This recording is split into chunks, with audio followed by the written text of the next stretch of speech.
up, everybody? We're back with another NCNinerTalk. I'm Nicholas, and this is my papa, Carlos. What's up? Niners steal the Week 1 W. Yes, they stole the Week 1 W because things were looking iffy at Lumen Field. They were down 10-13. Brock Purdy throws a jump ball for Jake Tondes, unsung hero for the game. They steal the win, 17-13 dub. 1-0 Week 1. How are your thoughts? How do you feel about this W today? Great. I mean, I'll take a 1-0 start on the road against a division rival. Number 1 in the division now. Okay. I know it's Week 1, but at Seattle, with all the injuries that we had already, game 1. With all the injuries, Kittle hamstring injury, Juwan Jennings shoulder injury, and then here comes the big elephant in the room. We talked about in the preview video that we need to be good in our special teams, and Moody needs to be step up. And again, yes, he made one field goal. Yes, he made an extra point. But there's no way there's no way you should be missing a 27-yard field. 27-yard field goal is that should be a gimme. And I don't know. I gotta ask. I gotta look into it. We gotta do some research. Is the block on the kicker, or is the block on the offensive line? The block, the tight end just got pummeled. So the block, all right, you get blocked. But here we are. This is special teams. So we got to figure out. I mean, I think they need to bring someone in this week. It's not, don't panic. Well, I think they need to bring someone in this week to challenge him. Hey, dude, your spot's not that safe. And the thing what Shannon has been doing, and he has been said, I have confidence in this guy. Yeah, that's fine. But man, 27, if it's 45, 50, I get it. But 27 is almost like an extra point. Yeah, and like you said, bringing in people, it's just he knows his spot is safe. So if he misses, okay. And he's not taking it personal. So if you bring another guy in, oh, shoot, this guy looks much better, then maybe that could step up his game. Because we know he has a boot. And being able to kick really far, like today that we saw Pittsburgh versus New York, 60-yard field goal to win the game. Chris Boswell for Pittsburgh Steelers. They stole the game on a 60-yard field goal. Yeah. So I just miss being able to rely on, okay, this is about to be 3 points. With Automatic. Robbie Gould. Robbie Gould was automatic. In that snow game, probably the most memorable field goal in Green Bay in that playoff game. He drilled it, and it was not a gimme. He drilled it. Also, this win means, I think it shows a lot on this team. Though it wasn't a perfect game on the road. Like I said, a lot of guys were injured, and we still pulled it off. Yeah. And that's a sign of a good team, potentially to become great. The last few years, last year we would have lost this game for sure, but our defense stepped up.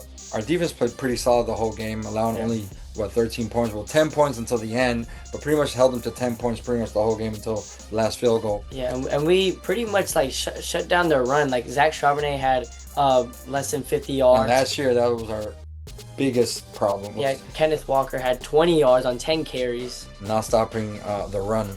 So far, it's only game 1. We're not going to react to it, but we can overreact on special teams and Moody because it's been a consistent thing. He's been missing too many field goals from very up close. Yeah. And we cannot, another thing is the Niners did their job to get to the red zone. We have to score touchdowns. They have to score touchdowns. We were 2 for 5 in the red zone today. And yeah, I know Moody missed those kicks, but as an offense, we got to make those touchdowns. We can't go to the red zone time after time after time again and just settle for 3. Well, people will say, who can Purdy go to if they're all injured? However, this is when Mastermind Kyle Shanahan needs to be very creative. A little screen, a little slam, something. They have to be so creative to get into that end zone, because if not, we can't leave points off. But luckily, we're able to finish it. And luckily, we had, an unbelievable comeback game for CMC. 31 touches.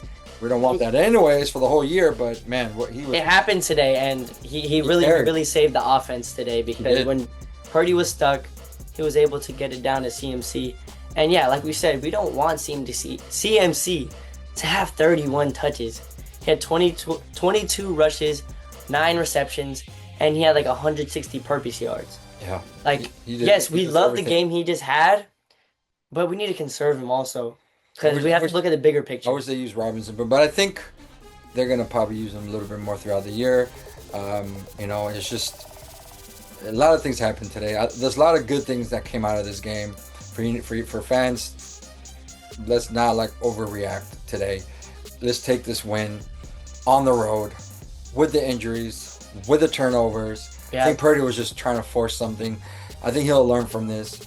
And at the end of the day, he did a game-winning drive, and that's all you expect. He kept the drive alive, the play alive at the end with that touchdown. Yeah, You a could jump say- ball to Jake You Tonjes. could say it was lucky. He just threw it up. Well, as a quarterback, you got to give your player a chance to catch the ball, anyways. Yeah. So he gave him a chance, and that tight end did his job. He went to get that ball. Yeah, backing up Luke Farrell and backing up Kittle. I mean, being able to make that play. He had 3 receptions. Like, these were clutch receptions. These were A like couple first downs. And on the last drive itself. Like, it wasn't like some random plays in like the second quarter. These were crucial plays. He got the first down to set up a 1st and 10 before we got into the go. yeah, Pearsall, 100-yard. 100-yard game in that on that double move on the last drive. Again, Purdy rips it, hits a pump fake and rips it, and it was a dot to Pearsall. Ricky Pearsall is looking really nice out there, which, like we said, we thought he was gonna be a breakout, and he definitely did deliver today. Our cornerbacks, our safeties. Yeah. We didn't give up big plays. We just kept everything in front of us, and that's what usually our defense plays with Salah. Yeah, Just keep everything in front of us. Ronaldo Green definitely had a very solid game, and D Winners had a very it's hard to get recognition when you're playing against Fred, or playing like side by side with Fred Warner. So to be able to He was flying. change the game how he did, he was definitely in that backfield, changing the game, making it very, very hard for running backs to get anywhere.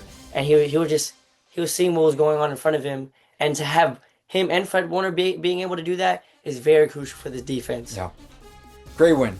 Great win. I can't complain. And we have a lot of youth on this team. Youth could be, detrimental to your team, but definitely has a lot of positives to it. Potential. A lot of potential, and they showed it today. On the road, man. I keep saying it. I mean, it's understatement. It's hard to win on the road. Yeah. I mean, this is close to home, but it's hard to win on the road. It's hard to win in Seattle. They have the 12-man. It was loud. You can tell it was loud at times. And we're playing with all these rookies, all these guys. I mean, yeah, it's just, today was a good game, good first game for us. And clean things here now and get ready for week 2. Who got week 2? New Orleans.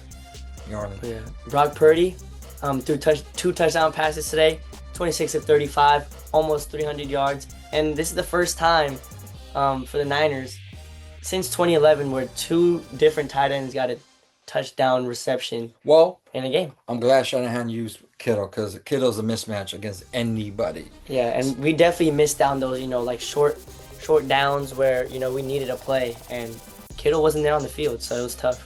So, with all said and done, it's a solid B+. I said a B+ for today, and not an A. We win, but B+ because of the kicking issue still. But it's a solid B+. I say like an 88%. That's a great score on the road. We're 1-0. What else can we ask as fans? I mean, if we ask them for more, then we're just being spoiled. But I mean, we held Sam Darnold to 150 yards, and 125 went to Jackson Smith and Jigba. Yeah. So we definitely shut that down. He had less than 100 yards before that last drive. You'll be watch, but mid-season we're going to be one of the top defenses, and today was a perfect example of what we could get to that level. So yeah, I'm excited. They just got to stay consistent, especially because this is a really the whole offense is basically new except like Jackson Smith and Jigba and their running back core. It's like Sam Darnold having a new quarterback in a new system and having a wide receiver like Cooper Kupp on the team who only had 1 catch. Which Was nowhere to be seen. Yeah, so hopefully Niners just stay consistent, especially with that defense. Because, I mean, Seahawks offense can suck this whole season. And we just happen to look good against them right now. So they just got to keep it up. Take care of business. Take care of business. And don't shoot ourselves in the foot. yes. Take care of business. It'll be all right. We lost the turnover battle today, right? Yeah. No. At the end, it was 2-2. That was... 2 interceptions, that's it. And then we got a fumble. And then it was 2-2. Yeah, there's 2 fumbles. Yeah. Hey, yeah, but Bosa got the only sack of the game, and that was a game-winning sack. Game-winning sack and fumble, which it wasn't even him. He pushed the offensive lineman so far down that he hit Sam Darnold. So Bosa's definitely feeling like it's personal this year because Micah Parsons getting paid and all these other guys getting paid. So definitely got to step up after that Defensive Player of the Year in 2022. So we got week 2 in New Orleans. Yeah. They just came off a loss against Arizona. So let's go get them. Let's go give them their second loss next week. Yeah, make them 0-2. We're going to be another away game waiting for that week 3 at home against Arizona. So 10 o'clock game? 10 o'clock game, yep. Yeah. So 10 o'clock game for, local time. Our local time is, San Francisco, to the LA area. Want to know, they play Seahawks next week. Seahawks? They play the Saints. Play the New Orleans Saints next week. Tune in for that. We're going to drop our video. Tell us what you think. Yeah, Tell us what you think about this game. Tune in Wednesday, 10:15 a.m. Niners vs. Saints, week 2 preview. Let's do it. Thank you guys for watching. Hope you guys enjoyed. Let's go Niners, baby. Peace. Niners!